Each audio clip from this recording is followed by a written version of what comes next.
SM. Farhad, প্রাপ্ত vote 10,700।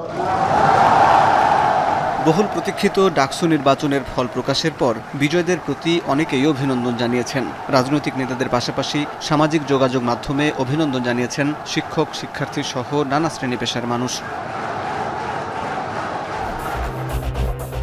বুধবার দুপুরে দলের ভেরিফাইড ফেসবুক পেজে এক বিবৃতিতে জামাত ইসলামীর আমির ডাক্তার শফিকুর রহমান বলেন, ঢাকা বিশ্ববিদ্যালয়ের ছাত্র সমাজ উৎসব মুখর ও শান্তিপূর্ণ পরিবেশে ভোটে অংশগ্রহণ করেছে।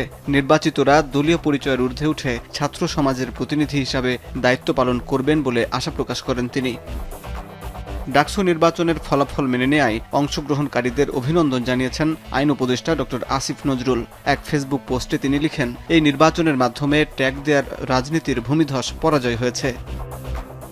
একটি ভালো নির্বাচন উপহার দেয়ায় বিশ্ববিদ্যালয়ের উপাচার্য এবং তার টিমকে ধন্যবাদ জানিয়েছেন তথ্য উপদেষ্টা মাহফুজ আলম। প্রধান উপদেষ্টার প্রেস সচিব এক পোস্টে লিখেন, ডাকসু নির্বাচনে কমপক্ষে 670 জন সাংবাদিক সংবাদ সংগ্রহ করেছেন। এছাড়া স্বাধীন ইউটিউবাররাও ডাকসু কাভার করেছেন। ডাকসু নির্বাচনে বিজয়ীদের অভিনন্দন জানিয়ে এক অনুষ্ঠানে বিএনপির স্থায়ী কমিটির সদস্য সালাউদ্দিন আহমেদ বলেন, এটাই গণতন্ত্রের রীতি।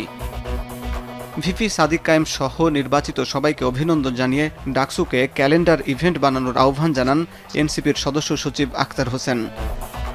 নবনির্বাচিত নেতারা গণ অভ্যুত্থানের স্পিরিটকে ধারণ করে ঢাকা বিশ্ববিদ্যালয়ে সক্রিয় সব ছাত্র সংগঠনকে নিয়ে ছাত্র রাজনীতিতে নতুন দিগন্তের সূচনা করবেন বলে আশা প্রকাশ করেন ডাকসুর সাবেক ভিপি নুরুল হক নূর।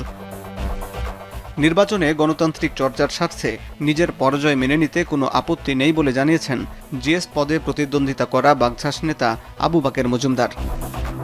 এছাড়া ঢাকা বিশ্ববিদ্যালয়ের সাবেক বর্তমান শিক্ষার্থীরাও সামাজিক যোগাযোগ মাধ্যমে নিজেদের অনুভূতি শেয়ার করেছেন।